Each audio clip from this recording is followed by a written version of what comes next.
All right, welcome back. I have a special guest here with me, one of my favorite people around, a brother of mine who I've shared plenty of experiences with. Gideon Okeke.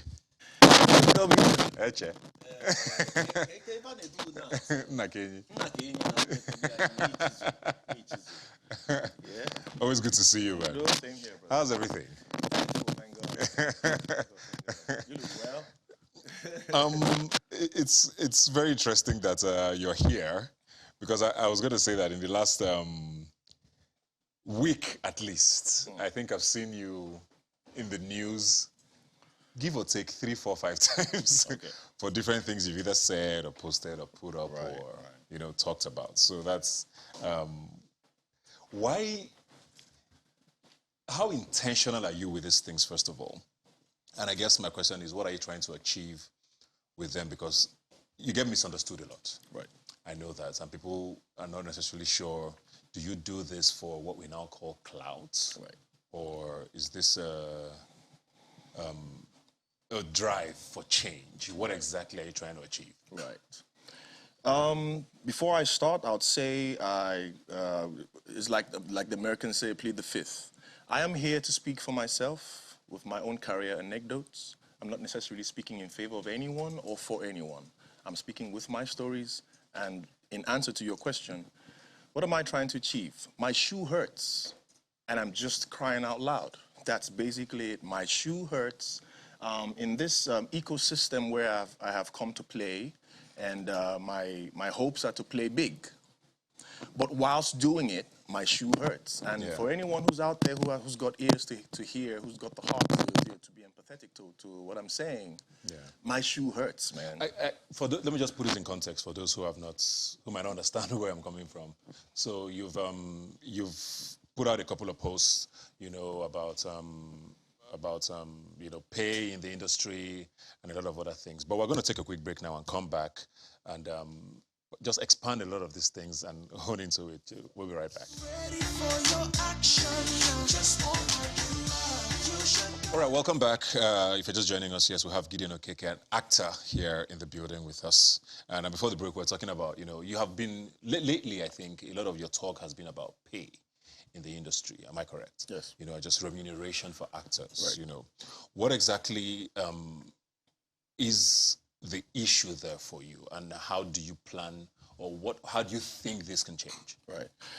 It's not only about the pay, it's not only about the money, but the working conditions and everything else that happens behind the scenes. We are in the humanities service business as filmmakers. Our work is art. The question I pose to the stakeholders of the industry is, being in the humanities service business, where is your humanity when it comes to the people that work for you? I, the actor, might be bold enough to say what I say, have the opportunity to come on a show like this and talk with you. But what about the guys behind the camera that nobody speaks for?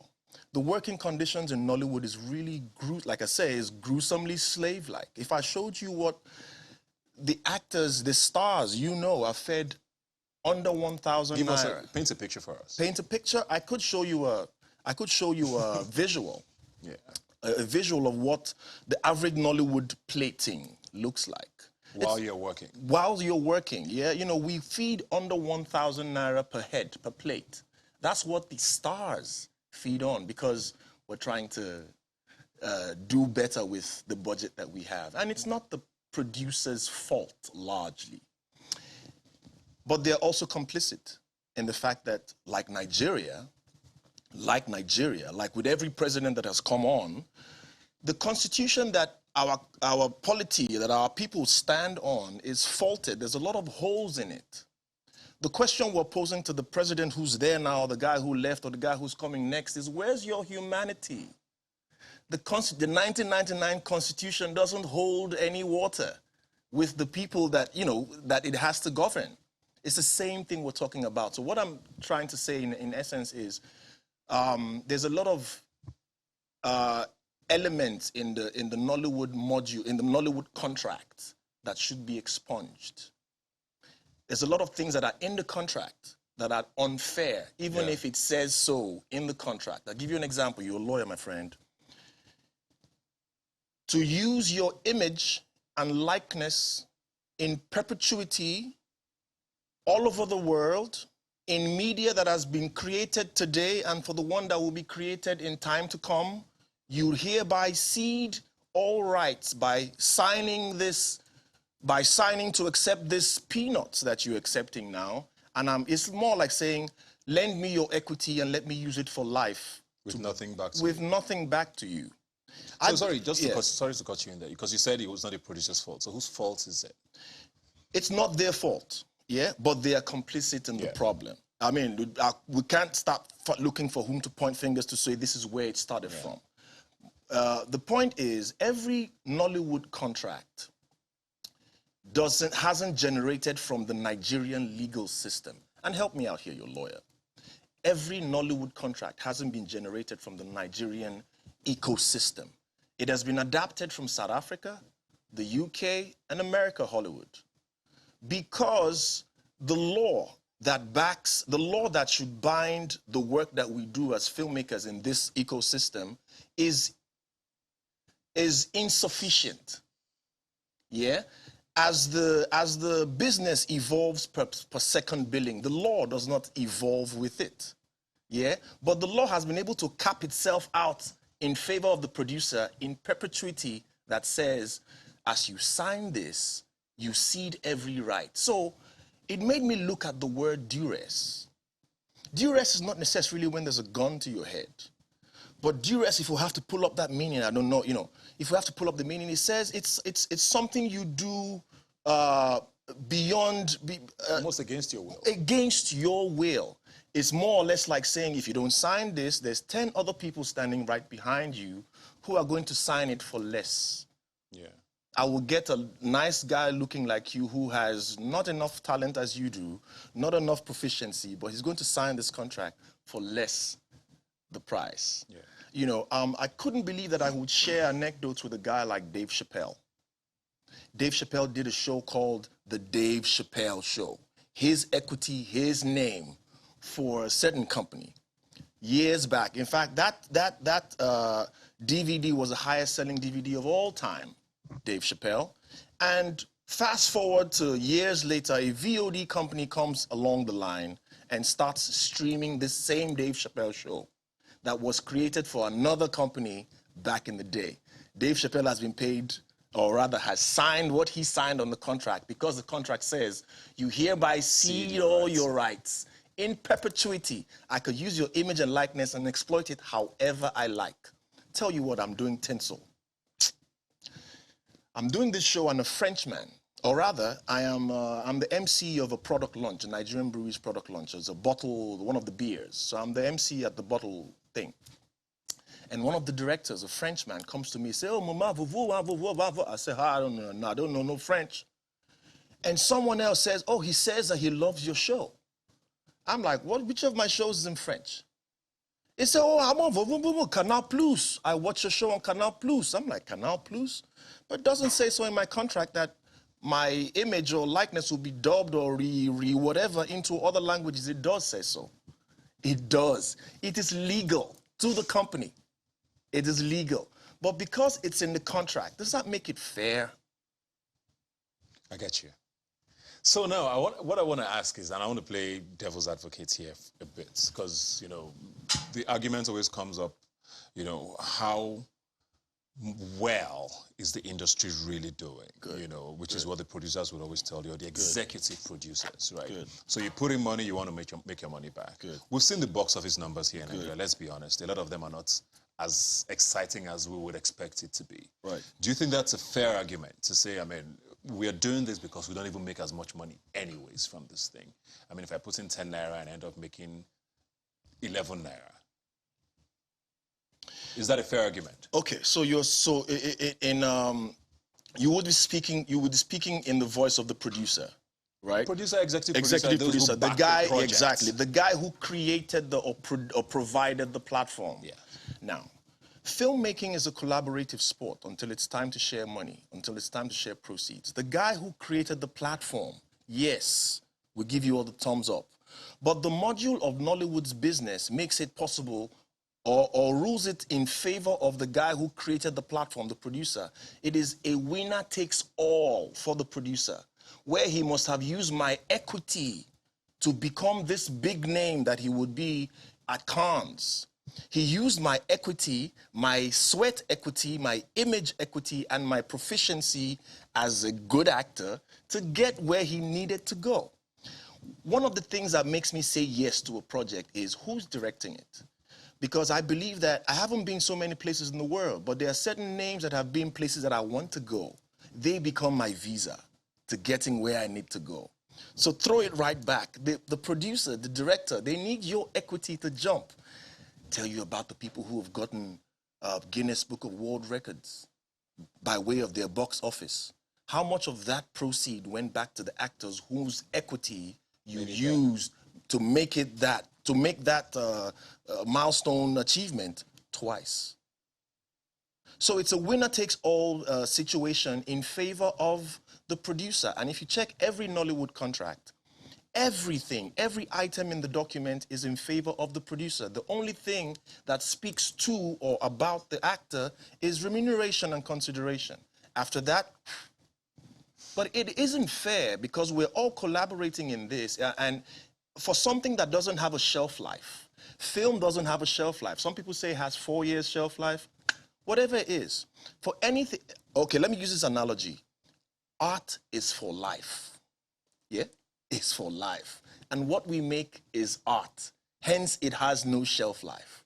So whatever has no shelf life speaks to me like it should have some, you know, proceeds, eh? It should have some, my kids, my sons can't inherit my career, but they can inherit proceeds that my career has garnered. Yeah. But the industry, the module of the industry doesn't support that I should even receive residuals for the work that I do in 2022.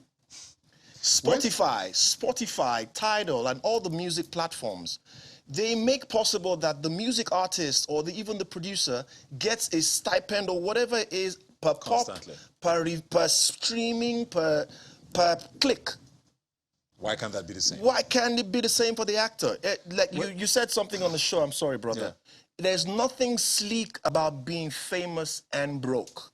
I don't use shame to operate as an indices in my work, but I'm broke and famous. There's nothing sleek about it. Yeah. And anybody who's perpetrating that has got a knee to my neck. You know, it's like saying that it only favors the owner of the farm, but the people in the farm picking the cotton get nothing. You were going to say. You're preaching. I will. Where's the Actors Guild, Directors Guild, Producers Guild, I believe, in all of this? As quickly as you can. As an actor, I couldn't go out on the streets to picket because I'll be constituting a public nuisance. Know why? Because the guild that should protect my interest is not even a part of the labor union. Not even, but it's part of Nigeria's labor force. It accrues for some whatever to the GDP of the country, but we are not a part of the labor union. So NLC doesn't even... powerless. We are powerless. NLC doesn't... So who are our gatekeepers? Who are the brother where they look that year say, brother? They know... So the entire structure needs... An overhauling. Is it fair to say you love acting? You're a brilliant actor, I must say. Thank God. Is it safe to say that you're not happy with Nollywood? I'm frustrated. I'm being frustrated. A lot of senior colleagues will say to me, yo, you don't look like you're here. You don't look like you should be here. You should be somewhere else. You should go somewhere else and blossom. But you know what? When I went to drama school, I was the only black kid I was the only African kid in my class. And they would the only African kid and the only working actor in my class. And I was trying to get into America at the time, and my tutor would say, oh, you need the O1 visa, you need that, you need that. And you also need 5,000 hours of screen time from one project or an accumulation of several different projects. I said to her, oh, check me out, you know. I have, as I'm speaking to you, 10,000 hours of screen time, one project, you know? And she's like, dude, man, and she came back again to say, why do you want to come to America and stand the line behind boys like The names didn't ring a bell back then. Michael B. Jordan, Anthony McKee. She was calling names back then. Why do you want to come to America and stand the line behind these boys? Because they will get first consideration, you know. And she said this, what sport do you like? What sport do you love to play? I said, soccer. She said, okay. What's the biggest stage for soccer in the world? I said, the World Cup. She said, okay, cool. How do you participate in the World Cup? Oh, you have to be the African champion or the second or the third. She said, hang on. Go back home. Be the African champion or tag along in second place or third. From home, the world is going to see you. You don't need to come to America and stand on the queue with these American boys who will get first consideration. But go home and be big. That's why I came back home after drama school, to be big. Why did you do a master's? Why do you have a master's degree? To position yourself in the scheme of things, not necessarily to bandy about a degree. That's why I went to art school. Yeah. You know, I did applied biochemistry, but I don't see myself doing anything with that degree. So I went to school to get knowledge that I could use to position. If you leave us here, they go forever. I know you want to come. I did this interview in the 2 hours. Very quickly before we go, you have a new movie coming out, Obsession. Where do we see it? Oh, Obsession is in cinemas across Nigeria and Ghana from the 25th of this month. That's next Sunday. Next week. Buy a ticket.